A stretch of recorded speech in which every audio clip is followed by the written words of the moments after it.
Hello everyone, कैसे हो सब। Welcome all to the channel. Friends, as you all know कि हमने स्टार्ट करी है इंफॉर्मेशन टेक्नोलॉजी एक्ट 2000 की सीरीज। आज हम करेंगे इस पर्टिकुलर वीडियो में बात अबाउट सेक्शन 9 से लेकर के सेक्शन नंबर 13 की। तो चलिए फिर शुरू करते हैं हमारे आज के टॉपिक को। तो चलिए फिर सबसे पहले बात करते हैं सेक्शन नंबर 9 की, that is Section 6, 7, 8 not to confer right to insist document should be accepted in electronic form। इसका मतलब पता क्या है फ्रेंड्स, अगर आप लोगों ने प्रीवियस वीडियो देखी है तो आपको पता होगा कि आप लोगों ने सेक्शन 6, 7, 8 में क्या समझा था। ऐसी प्रोविजंस थी ना, बताओ मुझे, कि आप लोग जो इन्फॉर्मेशन है, जो भी डॉक्यूमेंट्स हैं, उनको इलेक्ट्रॉनिक फॉर्म में फाइल करा सकते हो, इशू करा सकते हो। इवन आप लोग क्या है, जो ट्रांजेक्शन्स हैं वो भी इलेक्ट्रॉनिक फॉर्म में कर सकते हो, राइट। ऐसी प्रोविजंस थे इन सेक्शंस में, बोलो बिल्कुल। तो अब सेक्शन नंबर 9 पता क्या कह रहा है, वो ये कहता है कि भले ही सेक्शन 6, 7, 8 में ऐसी प्रोविजंस हैं कि आप इलेक्ट्रॉनिक फॉर्म में भी फाइल कर सकते हो, इशू कर सकते हो, पेमेंट्स एक्सेप्ट कर सकते हो, लेकिन कहते हैं इसका मतलब ये नहीं है कि कोई पर्सन आपको इलेक्ट्रॉनिक फॉर्म, इलेक्ट्रॉनिक मोड को अपनाने के लिए फोर्स करे। मतलब कहते हैं सेंट्रल गवर्नमेंट, स्टेट गवर्नमेंट या फिर कोई भी अथॉरिटी, कोई भी बॉडी जो गवर्नमेंट के अंडर वर्क करती है, उन्हें कोई भी पर्सन, कोई भी व्यक्ति क्या है, मजबूर नहीं कर सकता, फोर्स नहीं कर सकता कि आपको इलेक्ट्रॉनिक फॉर्म ही अपनाना पड़ेगा। तो इसका मतलब क्या समझे आप लोग कि ये टोटली गवर्नमेंट की डिस्क्रिप्शन पर ही डिपेंड करता है कि वो फिजिकल मोड अपनाना चाहते हैं या फिर इलेक्ट्रॉनिक मोड। ठीक है, फॉर एग्जाम्पल अगर कोई गवर्नमेंट अथॉरिटी है, वो ट्रांजैक्शंस के लिए फिजिकल फॉर्म अपनाना चाहते हैं तो अपना सकते हो, आप उनको यहाँ पे इलेक्ट्रॉनिक फॉर्म अपनाने के लिए फोर्स नहीं कर सकते हो। सो आई होप आप सभी को सेक्शन नंबर 9 क्लियर हो गया।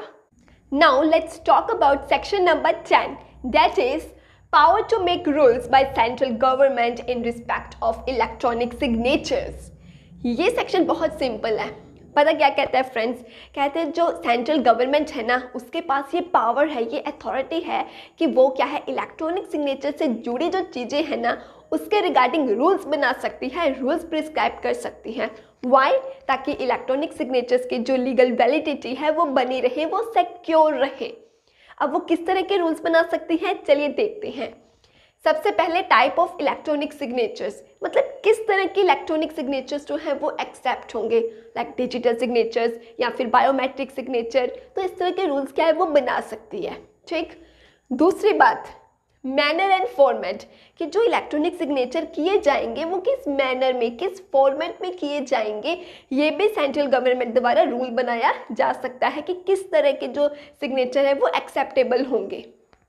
Number 3, identification of the person. अब पिंकू ने सिग्नेचर करे हैं ये या टिंकू ने करे हैं, अरे किसने करे हैं। तो इस तरह के ये पता करने के लिए क्या है, जो सेंट्रल गवर्नमेंट है ना, वो वेरिफिकेशन मेथड्स भी बना सकती है, वो ऐसा रूल प्रिस्क्राइब कर सकती है जिससे ये पता किया जा सके कि वो सिग्नेचर करने वाला पर्सन है कौन। ठीक है जी। नेक्स्ट आता है इंटीग्रिटी, सिक्योरिटी एंड कॉन्फिडेंशियलिटी। मतलब अब सेंट्रल गवर्नमेंट कुछ इस तरह के रूल्स भी बना सकती है फ्रेंड्स, लाइक वो कोई ऐसा प्रोसेस या कोई ऐसा प्रोसीजर बना सकती है जिससे सिग्नेचर्स की जो इंटीग्रिटी है वो इंश्योर की जा सके, उसकी कॉन्फिडेंशियलिटी इंश्योर की जा सके। सो सिंपल था ये सेक्शन। आई होप आपको सेक्शन 10 एकदम अच्छे से क्लियर हो गया।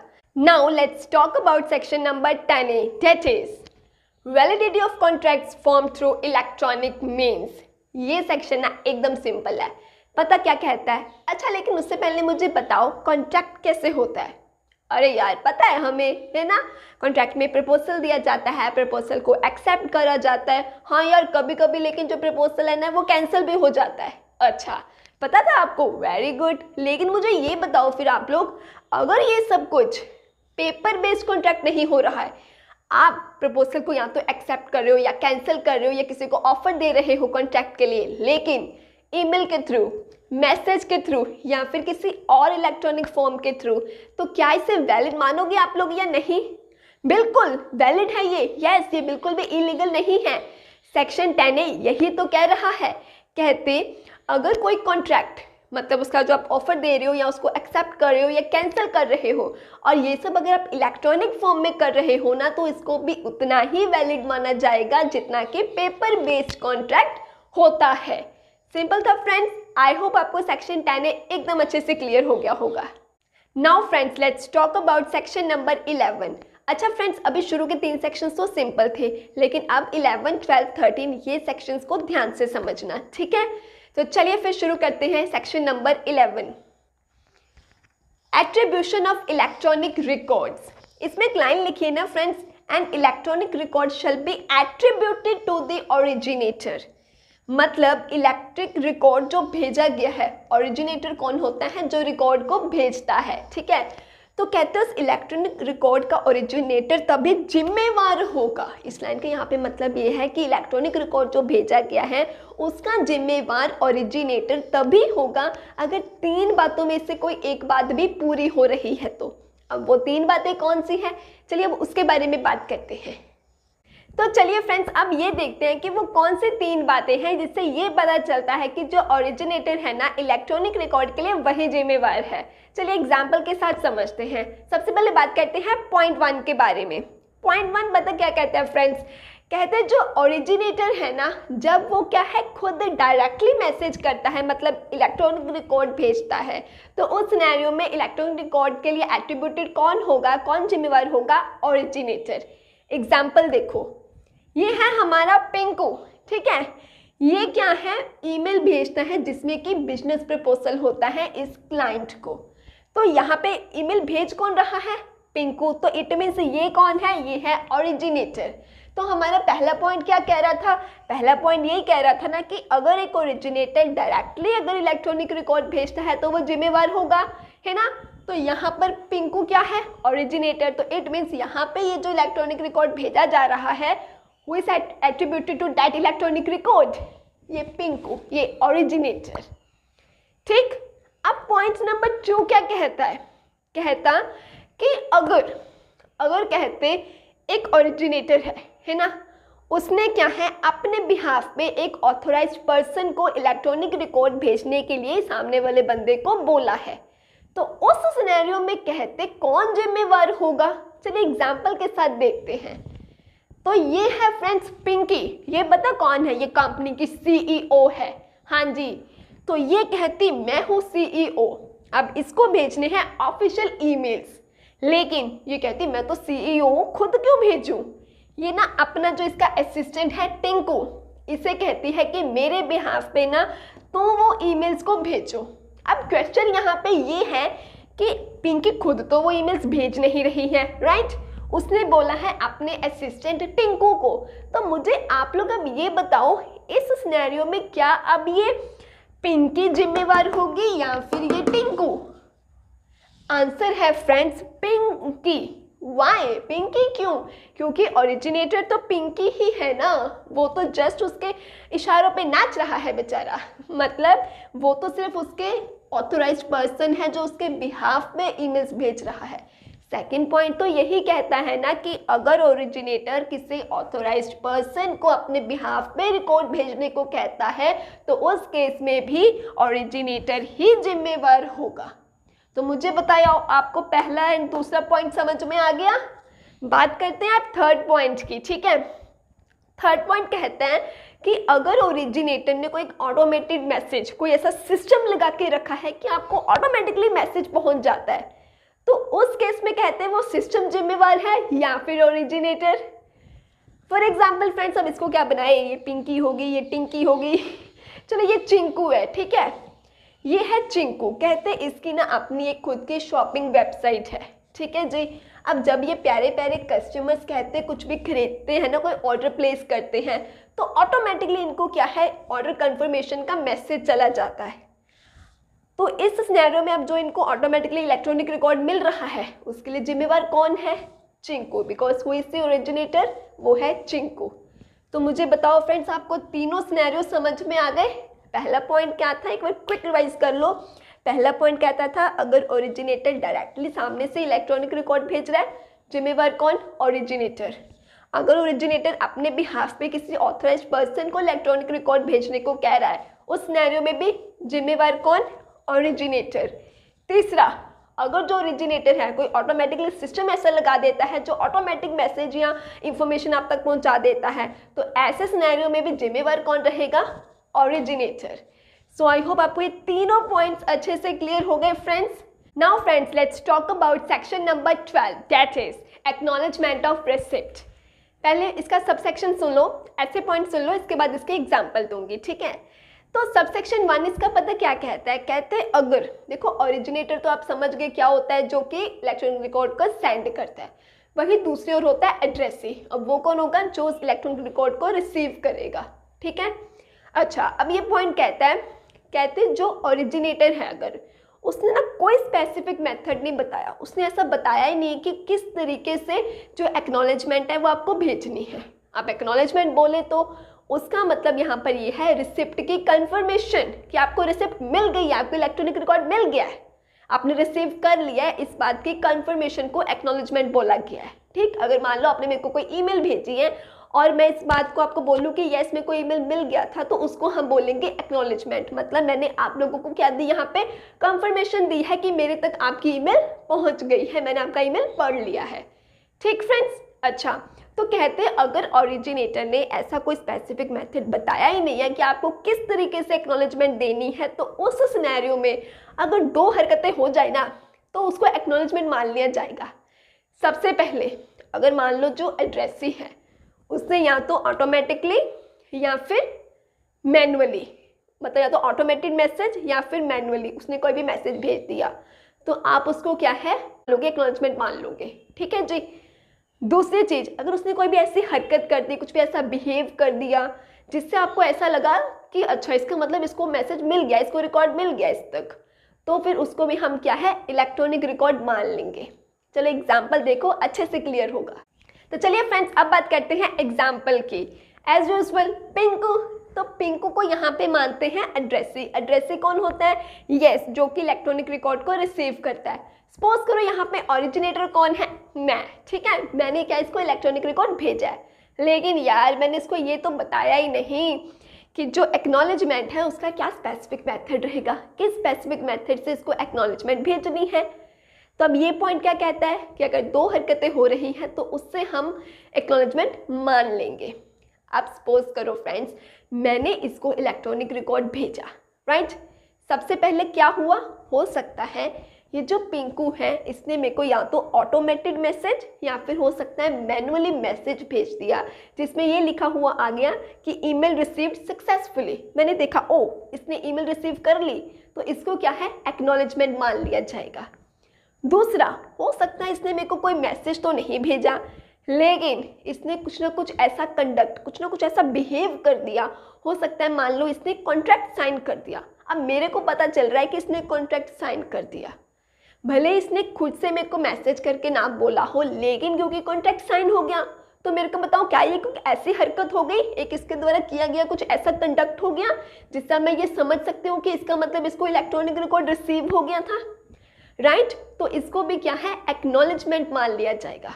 लेकिन किस सिनेरियो में, अगर ओरिजिनेटर खुद एक स्पेसिफिक मेथड नहीं बताता है एक्नॉलेजमेंट का, ठीक है। तो उस सिनेरियो में क्या है, या तो जो रिसीवर समझ लो आप जो एड्रेसी है, या तो वो ऑटोमेटेड और मैनुअली मैसेज भेज दे, या फिर अगर वो कुछ भी ऐसी हरकत कर दे, कोई भी ऐसा कंडक्ट कर दे जिससे भेजने वाले को ऐसा लगे कि इसको मैसेज रिसीव हो ही गया था, इलेक्ट्रॉनिक रिकॉर्ड रिसीव हो ही गया था, तो इन दोनों बातों को क्या है एक्नॉलेजमेंट मान लिया जाएगा।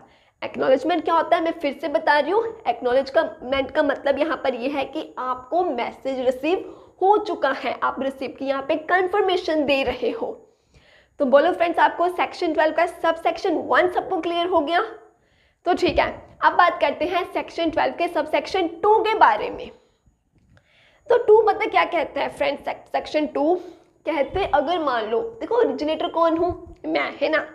अगर जो ओरिजिनेटर है उसने ये बोला है कि जब तक मेरे को एक्नॉलेजमेंट नहीं मिलती है, मैं मतलब मानूंगा ही नहीं कि मैंने आपको इलेक्ट्रॉनिक रिकॉर्ड भेजा था। उस मतलब कॉन्ट्रैक्ट को कह लो, बाइंडिंग का वर्ड यहाँ पे मतलब ये आता है कि उसको मैं माननीय ही नहीं मानूंगा, मतलब मानूंगा ही नहीं कि मैंने आपको कभी इलेक्ट्रॉनिक रिकॉर्ड भेजा था। एग्जाम्पल देखो, मान लो मैंने इस पिंकू को एक इलेक्ट्रॉनिक रिकॉर्ड भेजा, ठीक है फ्रेंड्स, और ऐसा ओरिजिनेटर मैंने ये बात बोली हुई थी कि जब तक मेरे को एक्नॉलेजमेंट नहीं मिलेगी तब तक मैं ये मानूंगी ही नहीं, इसको बात को मैं एक्सेप्ट ही नहीं करूंगी कि मैंने आपको कभी इलेक्ट्रॉनिक रिकॉर्ड भेजा था, ठीक है जी।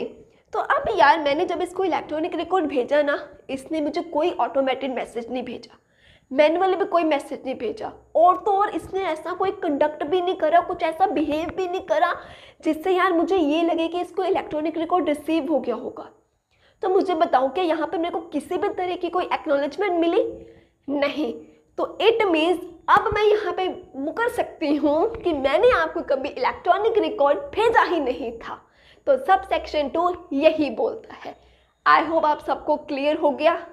अच्छा, तो फ्रेंड्स अब बात करते हैं सब सेक्शन 3 के बारे में। सब सेक्शन 3 पता क्या कहता है? अब देखो, ऐसा ओरिजिनेटर ना, मैंने ऐसा कुछ नहीं बोला कि मैं तभी इस रिकॉर्ड को बाइंडिंग मानूंगी, मतलब मानने लायक मानूंगी जब क्या है मेरे को एक्नॉलेजमेंट मिलेगी। ऐसा कुछ मैंने बोला नहीं है, जैसे कि सब सेक्शन 2 में बोला था, राइट। लेकिन इसका मतलब ये नहीं है कि अब आप भेजो ही ना एक्नॉलेजमेंट। किसने कौन सा ऐसा बोला है कि तभी मानूंगी, मानने लायक अगर एक्नॉलेजमेंट भेजोगे तो, है ना। ये पॉइंट पता क्या कह रहा है? कहता है लेकिन टाइम लिमिट के अंदर अंदर तो भेजो एक्नॉलेजमेंट को। तो अगर कहते अगर जो एड्रेसी है, एड्रेसी कौन है? पिंकू। वो क्या है कहते, अगर वो विद इन टाइम के बिटवीन एक्नॉलेजमेंट नहीं भेजता है तो वो उसको नोटिस भेज सकता है ओरिजिनेटर। तब भी अगर आप नहीं एक्नॉलेजमेंट भेजते हो तो उस सिनेरियो में फिर ओरिजिनेटर कह सकता है कि ये रिकॉर्ड बाइंडिंग नहीं है, हम इसको मानते ही नहीं है कि आपको कभी भेजा गया था। एग्जाम्पल से मान लो मैं ओरिजिनेटर हूँ और मैंने पिंकू को ऐसा कुछ नहीं बोला, सामने से नहीं बोला कि जब तक आप एक्नॉलेजमेंट नहीं भेजते हो तब तक ये रिकॉर्ड माननीय नहीं होगा, ठीक है। लेकिन यार अब इसका मतलब ये थोड़ी है कि ये मेरे को एक्नॉलेजमेंट भेजेगा ही नहीं, है ना। तो ये मेरे को एक्नॉलेजमेंट भेज ही नहीं रहा है, इसके माइंड में ये है कि इसने कौन सा बोला है कि मेरे को एक्नॉलेजमेंट भेजो। तो अब इस सिनेरियो में क्या है, मेरे पास ये राइट है कि मैं इसको नोटिस भेज सकती हूँ कि भाई साहब सो गए हो क्या, अभी तक एक्नॉलेजमेंट नहीं भेजी आपने, कि आप बताओ तो सही आपको इलेक्ट्रॉनिक रिकॉर्ड रिसीव हुआ या नहीं हुआ, है ना। तो अब ना फ्रेंड्स, मान लो मैंने इसको नोटिस भेज दिया कि प्लीज़ 1 वीक के अंदर अंदर, आपको 1 हफ्ते का हम टाइम दे रहे हैं, विद इन 7 डेज हमको बता दीजिए कि आपको इलेक्ट्रॉनिक रिकॉर्ड रिसीव हुआ है या नहीं, प्लीज़ एक्नॉलेजमेंट दे दीजिए हमको एक्नॉलेजमेंट। लेकिन फ्रेंड्स 7 दिन पूरे हो गए, मतलब एक तो इसने पहले खुद से नहीं भेजी, सामने से मैं नोटिस भेज रही हूँ, 1 हफ्ते का टाइम दे रही हूँ कि 1 हफ्ते का टाइम है, आप एक्नॉलेजमेंट भेज दीजिए, फिर भी नहीं भेज रहा। तो मैंने कहा ठीक है, फिर अब मैं भी नहीं मानती इस बात को, इस रिकॉर्ड्स को मैं भी नहीं मानती। अब मेरे लिए भी क्या है कि मैंने आपको कभी इलेक्ट्रॉनिक रिकॉर्ड भेजे ही नहीं थे, ठीक है जी। सो आई होप आप सबको सेक्शन नंबर 12 अच्छे से क्लियर हो गया फ्रेंड्स, विद एग्जाम्पल्स। तो फ्रेंड्स जैसा कि आपको पता ही है, लास्ट सेक्शन करने से पहले आपसे होती है एक छोटी सी रिक्वेस्ट कि वीडियो को लाइक कर दीजिए, चैनल पर नए हैं तो चैनल को सब्सक्राइब कर दीजिए। वीडियो कैसी लगी कमेंट करके बताना, कोई डाउट हो तो वो भी कमेंट में पूछ सकते हो। Now friends let's talk about section number 13, that is time and place of dispatch and receipt of electronic record. Friends example देखो, ये है पिंकू और ये है टिंकू। पिंकू कौन है? ओरिजिनेटर है। टिंकू कौन है? एड्रेसी है। इन दोनों के बीच में ना फ्रेंड्स कुछ भी ऐसे अलग से एग्रीमेंट नहीं होके रखा कि हम डिस्पैच और रिसिप्ट कब मानेंगे, ठीक है। तो ऐसे सिनेरियो में ये सेक्शन पता क्या कहता है? कहते ये पिंकू है मतलब ओरिजिनेटर, ठीक है। जब जो इलेक्ट्रॉनिक रिकॉर्ड है ना, अभी मान लो ये जो इलेक्ट्रॉनिक रिकॉर्ड है ये ओरिजिनेटर के डिवाइस या सिस्टम में ही है, तो हम यहाँ पे क्या मानेंगे कि अभी इलेक्ट्रॉनिक रिकॉर्ड डिस्पैच नहीं हुआ है, ठीक है फ्रेंड्स। जैसे ही वो इलेक्ट्रॉनिक रिकॉर्ड ओरिजिनेटर के डिवाइस या फिर सिस्टम से निकलता हुआ एक्सटर्नल क्या है सर्वर या सिस्टम में चला गया, तब अब हम इसको क्या मान लेंगे कि ये क्या है? डिस्पैच हो गया इसको। अरे ये तो चश्मा बन गया ठीक है। तो क्या समझे आप लोग? डिस्पैच कब मानेंगे? जब ओरिजिनेटर के डिवाइस और सिस्टम से क्या है वो जो इलेक्ट्रॉनिक रिकॉर्ड है वो एक्सटर्नल दूसरे आउटसाइड क्या है सिस्टम में चला गया है, तो इट मीन्स वो डिस्पैच हो गया है। लेकिन ये बात हम कब मानेंगे? जब ओरिजिनेटर और एड्रेसी में आपस में कोई एग्रीमेंट नहीं करा है कि हम कब डिस्पैच मानेंगे या कब रिसिप्ट मानेंगे, ठीक है। उस सिनेरियो में ये बोला गया है कि हम ऐसे केस में फिर डिस्पैच मान लेंगे। तो बोलो सभी को सेक्शन 13 का सब सेक्शन 1 क्लियर हो गया? गुड। नाउ फ्रेंड्स अब हम बात करते हैं सेक्शन 13 के सब सेक्शन 2 के क्लॉज ए के बारे में। ये पता क्या कहता है फ्रेंड्स? कहते जब अब मान लो आप लोग मैं एड्रेसी हूँ, ठीक है। अच्छा, एड्रेसी कौन होता है? जो कि इलेक्ट्रॉनिक रिकॉर्ड को रिसीव करता है, राइट। हाँ, अब मान लो ऐसा एड्रेस से, अब फ्रेंड्स आप मान के चलो ओरिजिनेटर आप हो, आपने इलेक्ट्रॉनिक रिकॉर्ड भेजना है, एड्रेसी मैं हूँ, मैंने रिसीव करना है, ठीक है फ्रेंड्स। चलो अब ना मैं क्योंकि एड्रेसी हूँ तो मैं ना आप लोगों के, क्योंकि आप ओरिजिनेटर हो तो मैंने ना आपको डेजिग्नेटेड रिसोर्स स्पेसिफाई कर दिया। अब यहाँ पे डेजिग्नेटेड रिसोर्स का मतलब अगर मैं आप लोगों को मान लो बता दूँ कि ओरिजिनेटर्स जी आप लोग मेरे को इस ईमेल में या फिर ये वाली वेबसाइट पे या फिर ये वाले अकाउंट में और जो आपका इलेक्ट्रॉनिक रिकॉर्ड है वो भेज देना, तो उसका मतलब ये डेजिग्नेटेड रिसोर्स है। इट मीन्स यहाँ पे जो एड्रेसी है वो अपना डेजिग्नेटेड रिसोर्स आपको स्पेसिफाई कर रहा है, आपको बता रहा है कि ये वाले रिसोर्स पे क्या है, ये वाली जगह पे क्या है, आप मेरे को इलेक्ट्रॉनिक रिकॉर्ड भेज देना। समझे? अच्छा अब पॉइंट 1 समझो इसका क्या कहना चाहता है। मान लो फ्रेंड्स ये कौन है हमारा, बोलिए। यस, पिंकू। ठीक है, ये जो पिंकू है ना ये है ओरिजिनेटर, ठीक है जी। अब ये जो टोमू है, ये टोमू कौन है, ये है एड्रेसी, ठीक है। अब ये टोमू ना इसको बता रहा है, मान लो इसने उसको एक ईमेल बताई है, मतलब ये ईमेल क्या हुआ फ्रेंड्स, ये हुआ डेजिग्नेटेड रिसोर्स, जो कि टोमू पिंकू को बता रहा है कि इस ईमेल पे आप मेरे को इलेक्ट्रॉनिक रिकॉर्ड भेज दो। मतलब इस सिनेरियो में क्या हो रहा है, एक एड्रेसी अपना डेजिग्नेटेड रिसोर्स स्पेसिफाई कर रहा है। अब वो कोई ईमेल भी हो सकता है, कोई वेबसाइट भी हो सकता है, कोई भी अदर रिसोर्स हो सकता है। हम अपने एग्जाम्पल में ईमेल लेके चलते हैं, ठीक है फ्रेंड्स। यस, अब ध्यान से समझो। अब ये जो टोमू है उसने अपना डेजिग्नेटेड रिसोर्स ये वाली एक ईमेल बता दी। अच्छा, ये जो पिंकू हमारा ओरिजिनेटर है, कहते ये क्या है, इस ईमेल में इलेक्ट्रॉनिक रिकॉर्ड भेज रहा है, तो रिसिप्ट का टाइम किससे माना जाएगा, वो कौन सा समय माना जाएगा, कब माना जाएगा कि वो इसको रिसीव हो गया है। पहले सिनेरियो में जब एक एड्रेसी ने जो आपको डेजिग्नेटेड रिसोर्स बताया है, ओरिजिनेटर द्वारा भेजा गया इलेक्ट्रॉनिक रिकॉर्ड जब उसमें एंटर हो गया, तब हम मान लेंगे उसको रिसिप्ट टाइम, मतलब कि वो क्या है, इसको रिसीव हो गया।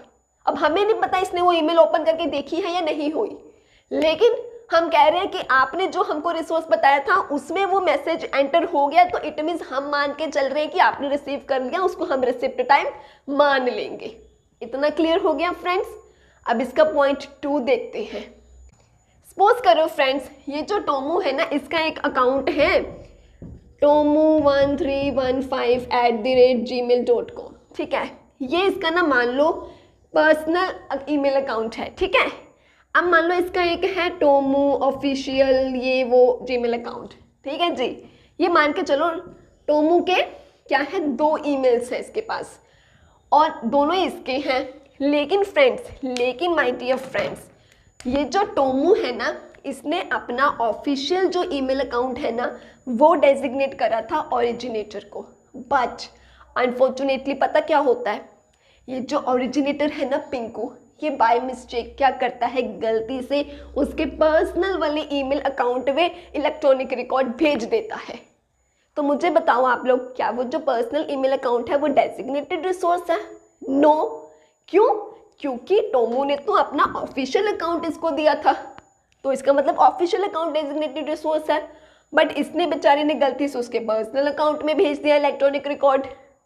तो अब इस सिनेरियो में फिर कहते रिसिप्ट का टाइम कब समझे, कब माने, तो कहते फिर ऐसे सिनेरियो में अब जो ये है टोमू जब अपना पर्सनल ईमेल अकाउंट ओपन कर लेगा, जब वो उस मैसेज को एक्सेस कर लेगा, तब हम मानेंगे कि वो जो है रिसिप्ट का टाइम है कि इसने उस रिसिप्ट को क्या है, रिसीव कर लिया है।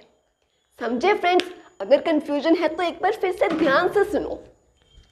इसका जो क्लॉज ए है उसका पहला पॉइंट कहता है कि एक एड्रेसी है, वो आपको बता देता है कि मेरे ये वाले ईमेल में या फिर ये वाले वेबसाइट में या फिर मेरे ये वाले अकाउंट में आप हमको जो इन्फॉर्मेशन भेजना चाहते हो, मतलब जो भी इलेक्ट्रॉनिक रिकॉर्ड भेजना चाहते हो भेज दीजिए।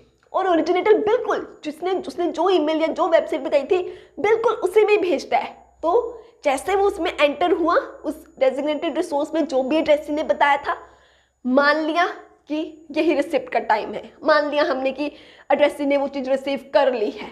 क्लियर?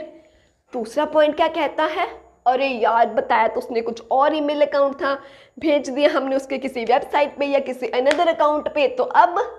तो ऐसे सिनेरियो में अब जैसे ही एंटर हुआ हम तब रिसिप्ट का टाइम नहीं मानेंगे। जब वो बंदा एड्रेस उसको ओपन करके देख लेगा तब उसको रिसिप्ट का टाइम मानेंगे। आई होप अब आपको कोई कंफ्यूजन नहीं है। अच्छा तो फ्रेंड्स अब बात करते हैं क्लॉज बी के बारे में। जैसा कि मैं आपको पहले ही बोला, मैं एड्रेसी हूँ, आप सभी कौन हो बोलो यस आप ओरिजिनेटर हो, है ना। खुद को ओरिजिनेटर समझो, मेरे को एड्रेसी समझो।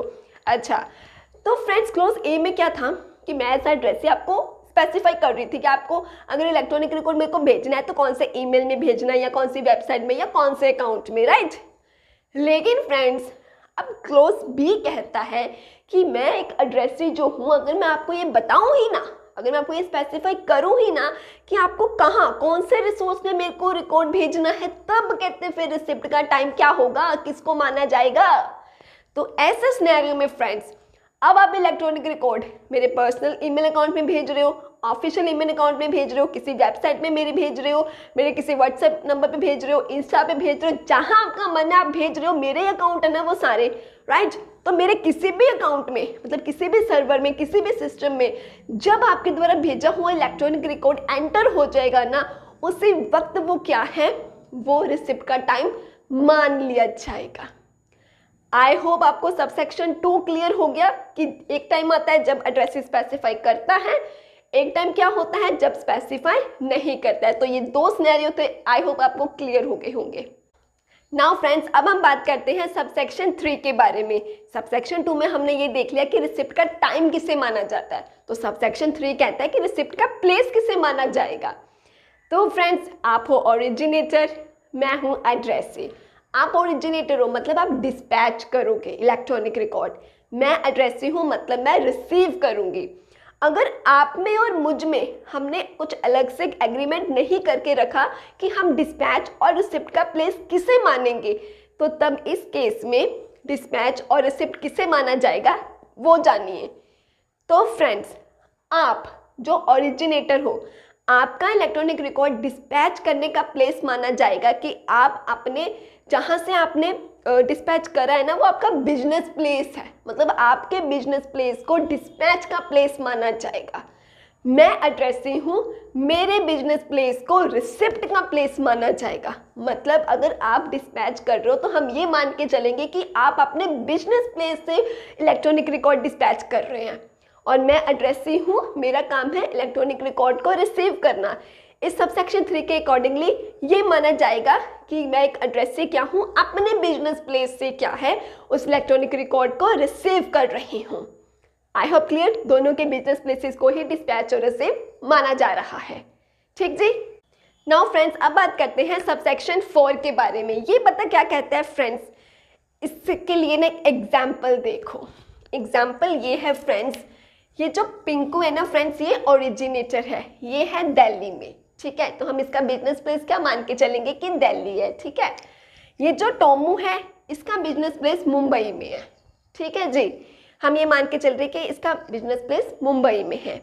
लेकिन कहानी में ट्विस्ट पता क्या है, ये भले ही मुंबई में है लेकिन इसका जो सर्वर है मतलब जो कंप्यूटर का रिसोर्स है जहाँ पे डाटा एंटर होगा, जो इसने डेजिग्नेटेड रिसोर्स बताया है, वो पता कहाँ है, वो कहाँ लोकेटेड है, वो कंप्यूटर का सिस्टम यूएसए में। अब ये सबसेक्शन 4 क्या कहता है वो सुनो सबसे पहले, उसके लेकिन उससे भी पहले सबसेक्शन 2 और सबसेक्शन 3 दोबारा सुनो। सबसेक्शन 3 के अकॉर्डिंगली फ्रेंड्स इनका प्लेस क्या माना जाएगा, इसका डिस्पैच का प्लेस दिल्ली माना जाएगा कि बिजनेस प्लेस दिल्ली में है, ठीक है जी। जो एड्रेसी है उसका प्लेस मुंबई माना जाएगा क्योंकि वो मुंबई में है, ठीक है। लेकिन मुझे एक बात बताओ फ्रेंड्स, सबसेक्शन 3 के अकॉर्डिंगली मुंबई क्या है, इसका बिजनेस प्लेस है। लेकिन मुझे बताओ जहाँ पे एक्चुअल में वो रिकॉर्ड एंटर हो रहा है क्या वो मुंबई में है, बताओ ये मुझे। नहीं, इसका मतलब जो उनका बिजनेस प्लेस है और जहाँ पे उनका वो कंप्यूटर सिस्टम जो लोकेटेड है वो दोनों अलग अलग है। यस, अब सबसेक्शन 2 क्या बोल रहा था, रिसिप्ट का टाइम किसे माना जाएगा, जब वो जो इलेक्ट्रॉनिक रिकॉर्ड है उस सर्वर में, उस सिस्टम में एंटर हो गया जो आपने डेजिग्नेट करा था, राइट। अब सबसेक्शन 4 ये कह रहा है कि भले ही जो बिजनेस प्लेस है और जहाँ पर आपका वो सर्वर जो सिस्टम है वो लोकेट है, ये दोनों अलग अलग दिशाओं में है, अलग अलग है। एक यूएस में है और एक मुंबई में है। भले ही दोनों अलग अलग हैं, रास्ते अलग अलग हैं, लेकिन फिर भी सबसेक्शन 2 का जो रूल है, जो प्रोविज़न है, वो अप्लाई होगी ही होगी। मतलब टाइम ऑफ जो रिसिप्ट है वो उसी तरीके से ही डिटरमाइन होगा जैसे सब सेक्शन 2 में हमने समझा है। ठीक है, अब हम यहाँ पे ये नहीं बोलेंगे कि यार सिस्टम तो अलग जगह लोकेट है, बिजनेस प्लेस अलग है, तो टाइम जो डिटरमाइन करना है वो अलग तरीके से किया जाए, नहीं। बस सब सेक्शन 4 यही कहना चाहता है कि टाइम ऑफ रिसिप्ट जो हमने सब सेक्शन 2 में समझी थी ना कि हम कब मानते हैं कि रिसीव हो गया वो रिकॉर्ड, वो जो डिटरमाइन करने का तरीका है वो कहते हैं सब सेक्शन 2 के अकॉर्डिंगली ही माना जाएगा। भले ही फिर कहते चाहे बिजनेस प्लेस कहीं और हो और आपका जो कंप्यूटर सिस्टम है जहाँ पे वो रिकॉर्ड एंटर हो रहा है वो कहीं और हो। Is that clear to all? सब सेक्शन 4 सभी को क्लियर हो गया? Okay, good. नाउ फ्रेंड्स, अब हम बात करते हैं सेक्शन 13 के सब सेक्शन 5 के क्लॉज ए के बारे में। ये पता क्या कह रहा है? कहते हैं जो ओरिजिनेटर है ना, अगर उसका यार कहते जो बिजनेस है वो अलग अलग प्लेसेस में है तो फिर कहते उसका बिजनेस प्लेस किसको माना जाएगा, है ना। तो चलो एग्जांपल के साथ देखते हैं। ये पिंकू कौन है? हमारा ओरिजिनेटर। इसका फ्रेंड्स जो ऑफिस है ना वो मुंबई में भी है, दिल्ली में भी है, बेंगलोर में भी है। तो अब तीनों में से इसका बिजनेस प्लेस किसको माना जाए? तो कहते हैं इन तीनों प्लेसेस में से अब ये देखा जाएगा कि इसका प्रिंसिपल ऑफिस कहाँ है, मतलब इसका हेडक्वार्टर कहाँ है। ठीक है, जो इसका हेडक्वार्टर है वो है मुंबई में, तो इट मीन्स इन तीनों में से इसका बिजनेस प्लेस किसको माना जाएगा? मुंबई को। समझ गए कि अगर एक ओरिजिनेटर के अलग अलग प्लेसेस में, अलग अलग जगह में क्या है, उनके ऑफिस लोकेटेड है, तो फिर उस सिनेरियो में उनका जो हेडक्वार्टर, जो प्रिंसिपल ऑफिस होगा ना, उसे ही क्या है, उनका बिजनेस प्लेस माना जाएगा। क्लोज से क्लियर फ्रेंड्स? नाउ फ्रेंड्स, अब बात करते हैं क्लोज बी के बारे में। एग्जाम्पल के साथ समझना। फ्रेंड्स, ये जो पिंकू है ना, ये कह रहा है यार मेरा तो कोई बिजनेस लोकेशन ही नहीं है। कह रहा है यार क्लोज वे में एक बंदे के पास, वैसे वो भी पिंकू ही था, चलो इसको टिंकू बना दो। तो कह रहा है यार क्लोज वे में जो पिंकू था उसके पास अलग अलग प्लेसेस थे, मतलब अलग अलग जगह पे उसका ऑफिस लोकेटेड था। टिंकू कहता मेरे पास कोई बिजनेस लोकेशन ही नहीं है। तो कह रहा है मेरा प्लेस ऑफ बिजनेस किसको माना जाएगा? तो फिर ये सब क्लॉज पता उसको क्या कहता है? कहते तुम्हारा जो यूजुअल प्लेस ऑफ रेजिडेंस है ना, उसे ही तुम्हारा प्लेस ऑफ बिजनेस मान लिया जाएगा। एक और एग्जांपल देखो। ये जो टोमो है ना फ्रेंड्स, ये है फ्रीलांसर। ये कौन है? ये फ्रीलांसर है। ठीक है, ऐसा फ्रीलांसर ना, इसके पास कोई बिजनेस की लोकेशन तो नहीं है, लेकिन इसका ये प्यारा सा घर है ना, तो ये जो इसका रेजिडेंस है ना, इसे ही क्या है, इसका डीम्ड प्लेस ऑफ बिजनेस मान लिया जाएगा। तो क्या समझे आप लोग? क्लॉज बी ये कहता है कि अगर आपके पास बिजनेस लोकेशन नहीं है तो आपका जो यूजुअल प्लेस ऑफ रेजिडेंस है, जहाँ पे आप रह रहे हो, उसी को ही आपका प्लेस ऑफ बिजनेस मान लिया जाएगा। Is that clear to all? Good. Now friends, अब हम बात करते हैं क्लॉज सी के बारे में। तो अभी फ्रेंड्स हमने बात करी थी ना यूजुअल प्लेस ऑफ रेजिडेंस की, है ना। तो ये क्लॉज कहता है कि यूजुअल प्लेस ऑफ रेजिडेंस का मतलब एक बॉडी कॉर्पोरेट, मतलब एक कंपनी के लिए किसको माना जाएगा? तो कहते हैं कंपनी के लिए यूजुअल प्लेस ऑफ रेजिडेंस उसे माना जाएगा जहां पर वो कंपनी रजिस्टर्ड है। फॉर एग्जाम्पल, ये एक XYZ कंपनी है। ठीक है फ्रेंड्स, ये ना कोलकाता में रजिस्टर्ड है, तो इट मीन्स इस कंपनी का यूजुअल प्लेस ऑफ रेजिडेंस किसको माना जाएगा? बताइए। बिल्कुल ठीक, कोलकाता को। अब भले ही इस कंपनी के जो ऑपरेशंस हैं वो कहीं और भी हो रहे हैं, मानो पुणे में हो रहे हैं, पंजाब में हो रहे हैं, दिल्ली में हो रहे हैं, ऑपरेशंस इस कंपनी के और जगह पे हो रहे हैं, लेकिन ये कंपनी कोलकाता में रजिस्टर्ड है।